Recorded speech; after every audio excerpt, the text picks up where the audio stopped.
दोस्तों नमस्कार। दोस्तों मैं बिमल शाही आप सभी लोगों का अपने चैनल में स्वागत करता हूं और उम्मीद करता हूं कि आप लोग सब लोग स्वस्थ होंगे एवं मस्त होंगे। सभी राष्ट्रवादियों और सनातनियों से ये निवेदन रहेगा कि आप लोग मेरे चैनल को सब्सक्राइब कर लीजिए और वीडियो को लाइक एवं शेयर भी कीजिए। दोस्तों हम लोग बात करने वाले हैं पश्चिम बंगाल की मुख्यमंत्री ममता बनर्जी के बारे में। दोस्तों ममता बनर्जी का आचरण हमेशा ही डिसग्रेसफुल रहा है, डेरोगेटरी रहा है। ममता बनर्जी भारतीय राजनीति की एक ऐसी राजनेता हैं जिन्होंने यू टर्न लेने का जो केजरीवाल का जो आदत है उसकी जन्मदाता शायद ममता बनर्जी ही है। ममता बनर्जी वो राजनेता है जो 2005 में बांग्लादेशी घुसपैठिए के खिलाफ संसद में बहस करती हैं कि इतने सारे घुसपैठिए आ गए हैं, और जब वो स्वयं मुख्यमंत्री बन जाती हैं लेफ्ट पार्टी को हराकर, तो वही ममता बनर्जी जो है बांग्लादेशी घुसपैठिए का पुरजोर समर्थक बन जाती हैं। कहती हैं कि बांग्लादेशी को कोई हाथ लगा के तो देखे। खैर आज का मुद्दा दूसरा है। मुद्दा यह है कि Mamata Banerjee as a chief minister किसी एक प्राइवेट कंपनी के दफ्तर पर छापा मारने के बाद इतना ज्यादा विचलित क्यों हुई जा रही हैं? ऐसा आखिर उस दफ्तर में ममता बनर्जी या उनके पार्टी टीएमसी के खिलाफ ऐसा क्या था कि ममता बनर्जी को ऐसा डर लग रहा है कि अगर वो चीज हाथ आ जाएगी तो मेरी कुर्सी चली जाएगी, मेरी सत्ता चली जाएगी।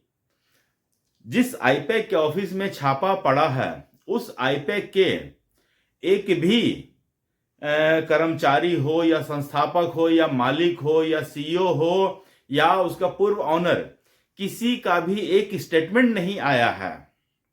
आईपैक के संस्थापक सदस्य थे प्रशांत किशोर। प्रशांत किशोर हर एक मामले में आकर अपनी राय समय टू समय मतलब कि आकर देते रहते हैं, लेकिन आईपैक के दफ्तर पर छापा पड़ने के बाद प्रशांत किशोर ने ऐसे चुप्पी साध रखी है जैसे उनके मुंह में दही जम गया है। ठीक है ना? और ना ही तो प्रतीक जैन ने कोई स्टेटमेंट जारी किया है, न ही आईपैक के कोई जो मीडिया प्रभारी होते हैं उन्होंने कोई स्टेटमेंट जारी किया है। आईपैक की तरह से पूरा का पूरा बैटिंग जो है टीएमसी के लोग कर रहे हैं। ममता बनर्जी कोलकाता में बैटिंग कर रही हैं और उनके जो टीएमसी के जो सांसद रूपी जो गुंडे हैं वो दिल्ली में प्रदर्शन कर रहे हैं। टीएमसी के सांसदों को मैं गुंडा से एक इंच भी कम नहीं मानता हूं। जिस तरह से टीएमसी के सांसदों का सदन के अंदर आचरण रहता है, आपने देखा होगा कि वक्फ बोर्ड का जब जेपीसी का मीटिंग चलता था तो टीएमसी के सांसद आउट ऑफ कंट्रोल होकर जगदंबिका पाल के ऊपर, जो वक्फ बोर्ड का जो जेपीसी के चेयरमैन थे, उनके ऊपर अटैक करने की कोशिश करते हैं। तो टीएमसी के सांसद लग रहा है कि बिल्कुल आउट ऑफ कंट्रोल होकर काम कर रहे हैं और सही का काम नहीं कर रहे हैं, फालतू का काम कर रहे हैं, गुंडागर्दी का काम कर रहे हैं। तो टीएमसी के सांसद दिल्ली में पार्लियामेंट में और फिर अमित शाह के दफ्तर के बाहर धरना प्रदर्शन कर रहे हैं। उसमें सारे महुआ मित्रा, कीर्ति आजाद, डेरेन ओब्रॉय जो भी हैं, सारे लोग यही काम कर रहे हैं। तो ऐसी क्या मजबूरी है टीएमसी की कि वो एक प्राइवेट कंपनी के बदले बैटिंग करने के लिए उतर रहा है, उनका मुखौटा पहनकर खुद मतलब कि फ्रंट फुट पर आकर बैटिंग कर रही हैं। ममता बनर्जी कह रही हैं कि उनके पास भी प्रधानमंत्री मोदी और अमित शाह के खिलाफ पेन ड्राइव है और समय आने पर वो उन्हें एक्सपोज कर देंगी। तो भैया मुझे तो ये समझ में नहीं आता कि आप इतना वेट क्यों कर रहे हैं। अगर आप इंडिया अलायंस के सदस्य हैं और मोदी आपके ऊपर 3 साल से 3 बार प्रधानमंत्री बन चुके हैं, आपको काम भी करने दे नहीं रहे हैं, बंगाल में डिस्टरबेंस भी कर रहे हैं, तो उसके बाद आप पेन ड्राइव लेकर किस लिए बैठे हैं? ऐसा कौन सा डील कर रखा है कि आप पेन ड्राइव की धमकी दे रही हैं ममता बनर्जी? इसका मतलब कि आपके पास कुछ भी नहीं है, आप सिर्फ डराने की या धमकाने की कोशिश कर रहे हैं। आप किससे डराने की कोशिश कर रहे हैं? अमित शाह को आप किसे डराने की कोशिश कर रहे हैं? नरेंद्र मोदी को, उन्हें डर लगेगा? बीजेपी के कार्यकर्ता हैं भाई, आरएसएस के कार्यकर्ता हैं, उन्हें डर वर नहीं लगता है। ममता बनर्जी, डर तो आपको लग रहा है कि आप या आपके भतीजे कहीं जेल न चले जाएं। खैर, अब ममता बनर्जी के खिलाफ एक्शन लेते हुए ईडी जो है सुप्रीम कोर्ट पहुंच गई है। ईडी जो है सुप्रीम कोर्ट में ममता बनर्जी के आचरण के खिलाफ शिकायत किया गया है और कोलकाता में जो भी इंसिडेंट हुआ है उसकी पूरा का पूरा जानकारी सुप्रीम कोर्ट को दिया है। ममता बनर्जी के पास पूरा गृह मंत्रालय है, पुलिस है, ये है। उन्होंने ईडी के खिलाफ ही, समझ लीजिए, ईडी के खिलाफ ही उसने एफआईआर लॉन्च करवा दिया है। मतलब एक ईडी एक जांच एजेंसी है और ममता बनर्जी के शासन में, ममता बनर्जी के स्टेट में ईडी के खिलाफ ही एफआईआर होता है और एफआईआर होता ही होता है। ईडी के हाथों से मोबाइल फोन, दस्तावेज, ये सब सारे चीजें छीन लिए जाते हैं और फिर ममता बनर्जी खुद एक मतलब कि डिक्टेटरशिप की तरह काम कर रही है, डिक्टेटर की तरह काम कर रही हैं और आरोप लगाती हैं कि दूसरे जो पार्टी के लोग हैं डिक्टेटर हैं।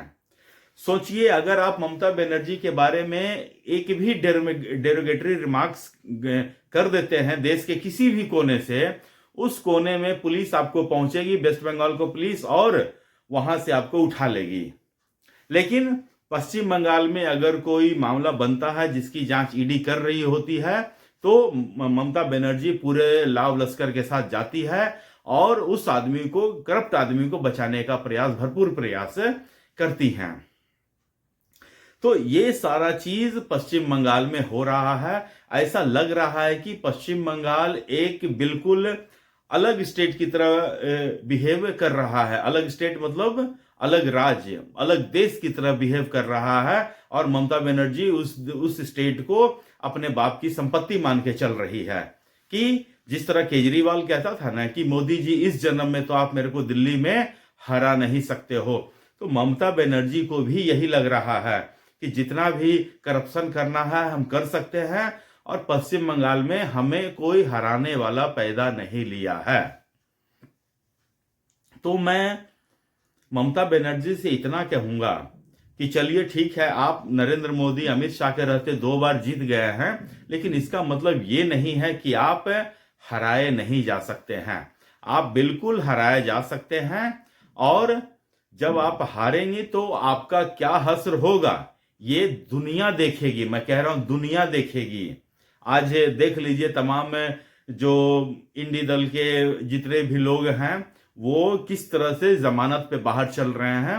ममता बनर्जी, वो दिन भी आएगा जब आप भी जमानत पर ही बाहर रहेंगी। और मुझे लग रहा है कि जिस तरह से टीएमसी के मुख्यमंत्री का, टीएमसी के सांसदों का आचरण रहा है, इससे ये कोई मतलब सरप्राइजिंग फैक्ट नहीं है। ये दिस इज मतलब कि इसी काम के लिए टीएमसी के सांसद जीत कर संसद में जाते हैं। टीएमसी की सांसद ही थी ना महुआ मित्रा, जिन्होंने पैसे मतलब क्वेश्चन पूछने के लिए पैसे ले रखे थे। उन्होंने अपना लॉगिन आईडी, पासवर्ड जो है किसी दूसरे व्यक्ति को शेयर कर रखा था और जब उनकी सदस्यता जाती है तो बाहर हंगामा करती हैं। लेकिन लोकतंत्र का तकाजा है कि अगर आप पब्लिक के वोट से जीत कर आ जाते हैं तो आप पे सर्वोपरि हैं। बस यही है कि मोदी अगर जीत कर आते हैं तो वो वोट चोरी से आते हैं और ये सब जो जीत कर आते हैं ये जनता की सहमति से आते हैं। बाकी मोदी, अमित शाह, ये सब जनता की सहमति से नहीं आते हैं, ये सब वोट चोरी करके आते हैं। ये लोकतंत्र में इतना बड़ा दोगलापन लोग भारत में पालकर बैठे हुए हैं, इसका कोई हिसाब किताब ही नहीं है। दोस्तों, आप मुझे बताइए कि लोकतंत्र में क्या ये पैमाना सही है? और इससे ज्यादा मुझे आज कुछ अपडेट देना नहीं है। आप लोग अपना ख्याल रखिए, स्वस्थ रहिए, मस्त रहिए। तब तक ले नमस्कार, बाय।